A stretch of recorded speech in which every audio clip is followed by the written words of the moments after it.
Hello viewers, hope you all are fine. This is Dr. Sudhamoy Behura and I welcome you all to this third lecture of Unit 2 of your Aecc 1 Environment Study and Disaster Management, that is the compulsory paper of your first semester of your BA BCom and BSc degree.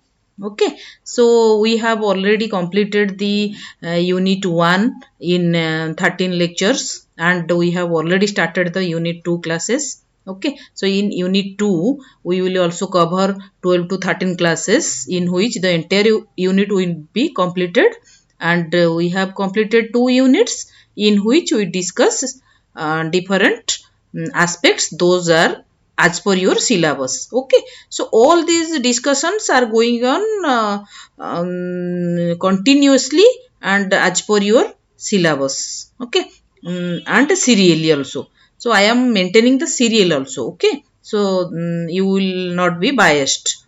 So this is the third class, means in the third lecture we will discuss about the urbanization and its impact. So as we all know that urbanization means what? You have some idea? Urbanization means development of urban areas, isn't it? So the process of making urban areas. So urbanization is nothing but is a population shift from rural to urban areas. Okay, and the ways in which society adapts to the change. It predominantly results in the physical growth of urban areas, be it horizontal or vertical.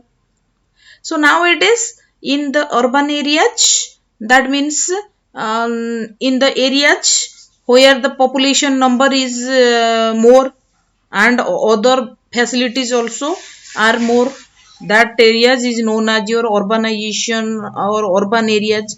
So in the latter stages we will discuss the criterias under which or based on which the regions are considered as either rural or urban areas. Okay, so if we will go to the history or past, the urbanization in India is taking place at a faster rate as the history shows. Then the population residing in urban area in India according to 1901 census. Okay, so you know that census means the process in which the calculation of the human population is done.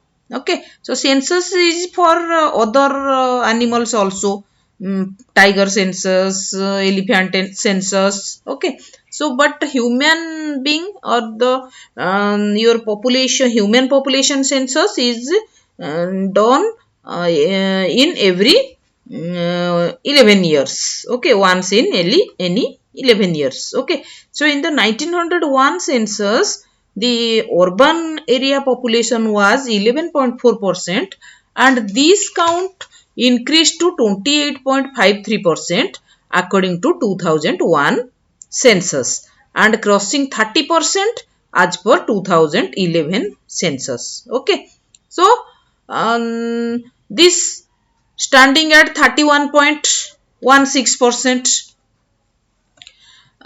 Then if we will analyze urbanization, then it simply means an increase in the population of or proportion of people living in urban areas compared to rural areas. An urban area is a built up area such as a town or city, and a rural area is an area of countryside. So basically when we think a urban area and rural area, the in the image we generally bring the photo of a village or a countryside. Okay, and in urban areas different town or city come into our mind or picture come to our mind, isn't it? So as a country industrializes, the number of people living in urban areas tends to increase, and it is the growth of cities brought about by a population shift from rural areas and small communities to large ones, and the change from a largely agricultural economy to an industrial one. So you know that the majority of the population of our country depends upon agriculture, and in the rural areas the agricultural activities is more, isn't it? And urbanization means simply we are moving towards industrialization from the agriculture one. So this results in the development of cities and towns on formerly agricultural or natural lands. Okay. So urbanization, if we will see the definition, which is the most important one, then it is the movement of population from rural to urban areas and the resulting increasing proportion of a population that resides in urban rather than rural places. So people from rural areas or from village areas, they simply shift towards city towns. Why? Because or in order to get more facilities in every aspects, in education, in your health sector, in getting employment opportunities, everything you can say. Then for medical benefits, every facilities is much more well available in urban areas than your countryside or in your rural areas. Okay. Then there is one encyclopedia of social sciences, that is your Thomson Warren. Okay.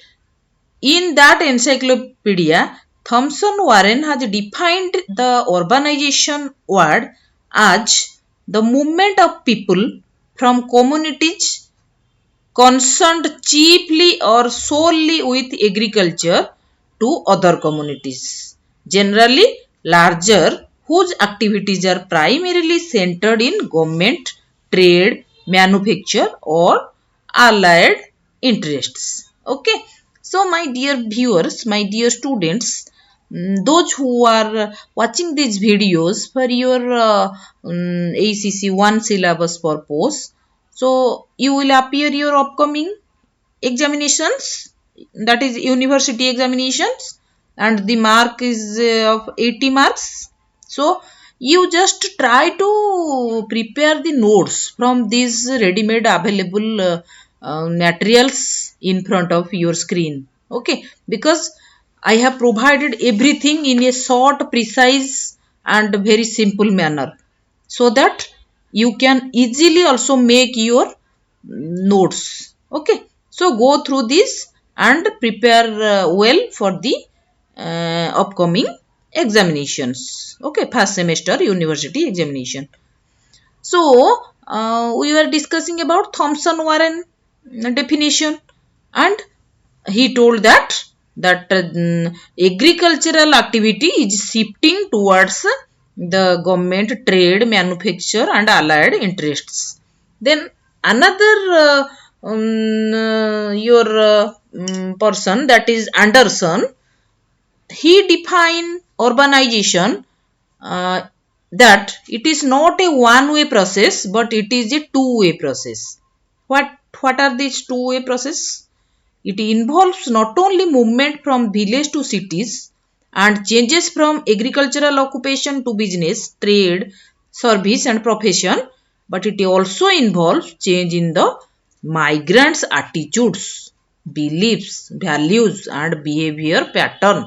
Okay, so we can say that when some people coming from rural areas to the urban areas, not only their place is changing, and accordingly their attitude, their beliefs, their values, their behavior pattern, everything changes. Okay, and he has given 5 characteristics of urbanization.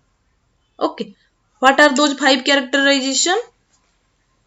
One is your money economy, Second is your civil administration. Third, cultural.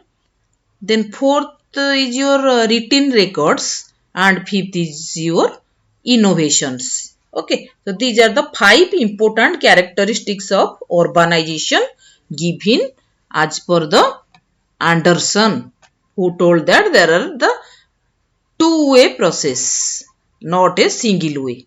Okay. Then history. So history of urbanization tells that, okay, that urbanization or urbanism's emergence in the early 20th century, and it was associated with the rise of centralized manufacturing, mixed use neighborhood, social organizations and networks, and what has been described as the convergence between political, social and economic citizenship. Okay, are you getting me or not? Yeah. So urbanism can be understood as place making and the creation of place identity at a city-wide level, and however as early as 1938 Louis Reith wrote that it is necessary to stop identifying urbanism with the physical entity of the city. Okay, not only the urbanization can be treated as the physical entity of the city, but also we have to go beyond that. Okay, and in transportation and communication have enormously extended the urban mode of living beyond the confines of the city self. Okay. So there are, I told you in the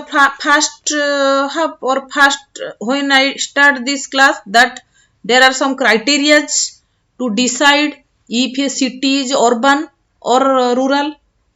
So we cannot consider every city as urban areas. There are some criteria. So let us see what are these criteria. So for the census of India 2011, the definition of urban area is as follows. So all places with a municipality, corporation and corporation cantonment board or notified town area committee, etc.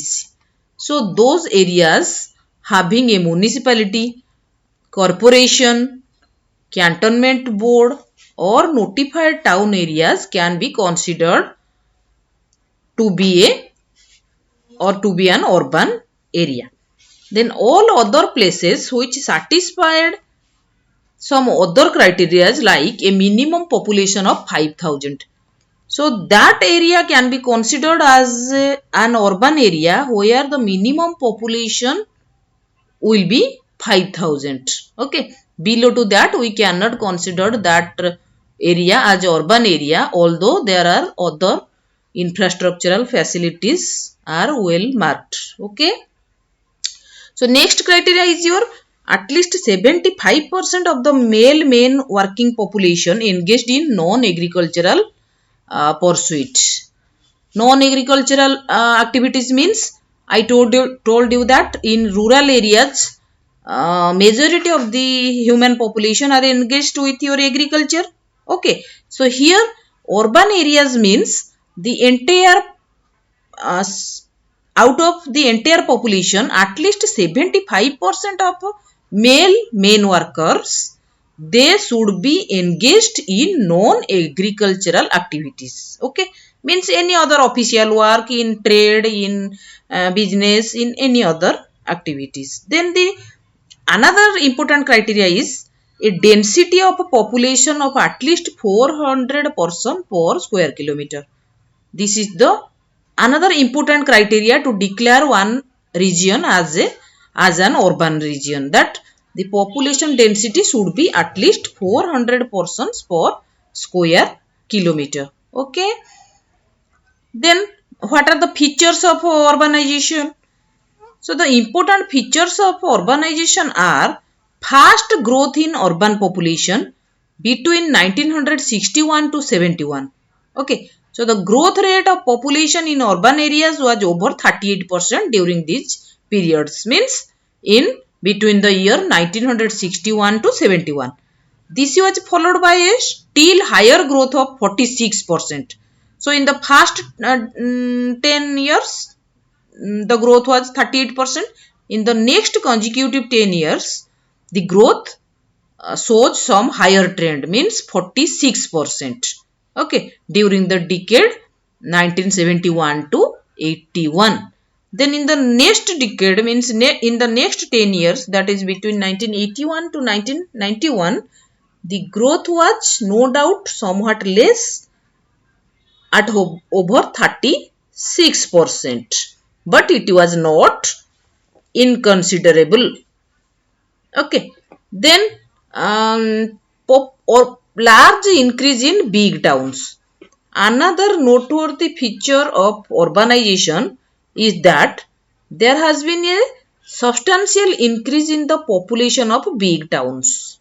Okay, so the population of big towns drastically increased. A substantial increase in population has taken place since 1901 in the big towns, and that a major proportion of urban population resides in them. Okay, then another important features of urbanization is your regional disparities in urbanization. What do you mean by regional disparities? So the above description provides the all India picture. However, the variation in the level of urbanization in various states are indeed large. Okay, and your rates of urbanization slow surprises. And again, there are variations within the regions of each state also, isn't it? For example, in Odisha, we have 30 districts, isn't it? So, in every district, the population or the rate of growth of urban areas, it shows different trends. Okay, and all these point to the diversity of conditions or causes that operation in this vast country, and is suggestive of different perceptions and policies in this field. Then, what are the main causes of urbanization? So, till now we know what is the basic definition of urbanization. Then, how or what are the criteria are there to declare one place as or one city as urban area, and then your now come to the causes of urbanization. Why this urbanization is rapidly increasing?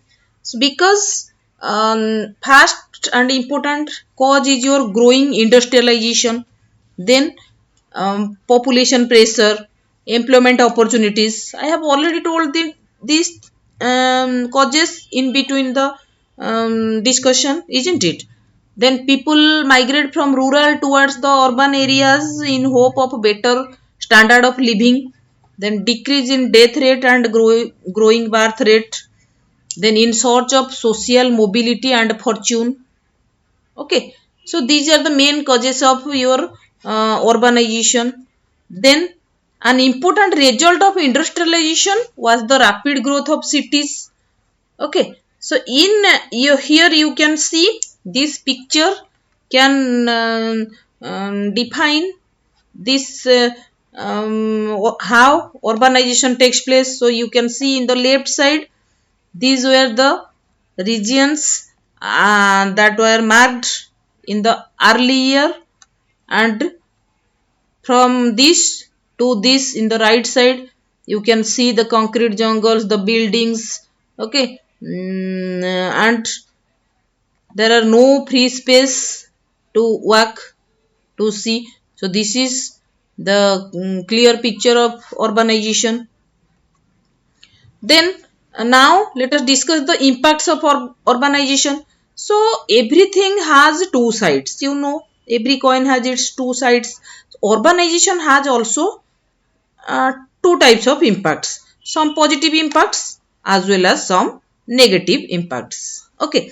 So first let us discuss the negative impacts, because negative impacts are much more than the positive impacts. So it creates negative impact on economic aspects, social aspects, environmental aspects, health sectors. Okay, what are the negative aspects in economic sector? So growing rift between rich and poor. It creates a barrier between rich and poor, and increased cost of living also. Then conflict over scarce resources like land, water, etc., for which water scarcity, your energy scarcity is well marked in your urban areas. Then decrease in agricultural productivity also. Okay, so when in a particular place your number of people will continuously increase and increase and increase, then they also require the basic necessities like their food, shelter, their cloth. So gradually, when the number of people will increase in a particular urban area, then there will be every chance of shortage of agricultural productivity, isn't it? Then what is the negative outcomes in social sector? So growing criminalization in society. Okay, so when people need money, then suppose someone want to live in a good maintain a good status, want to live in a good lifestyle, but he don't have money, then he will start to do some criminal activities like your theft. He will try to theft some products from others. Okay, then another is overpopulation causing accommodation problem and problem of slum. Then unemployment or underemployment, then providing basic amenities becoming a challenge, and change in structure of family system also.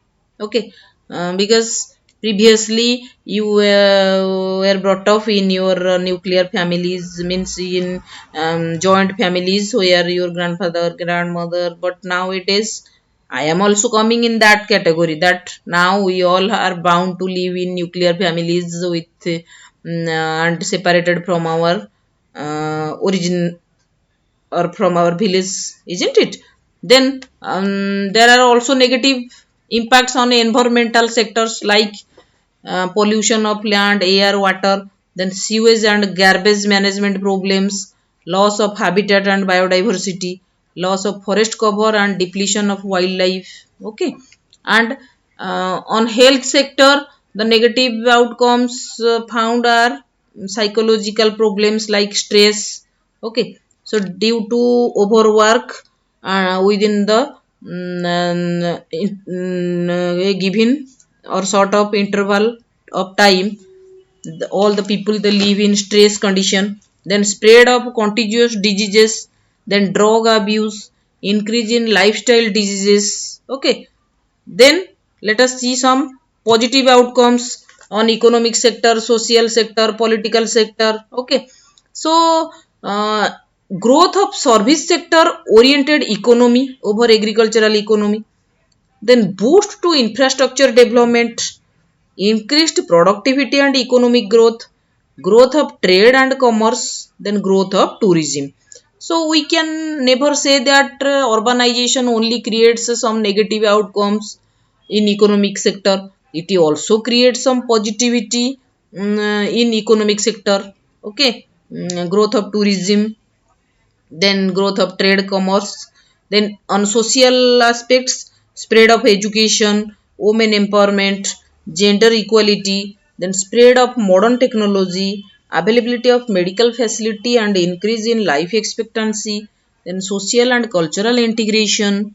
Okay, then in political sector also, active involvement in politics, then increased public awareness, then um, there are some characteristics of urbanization. What are these important characteristics?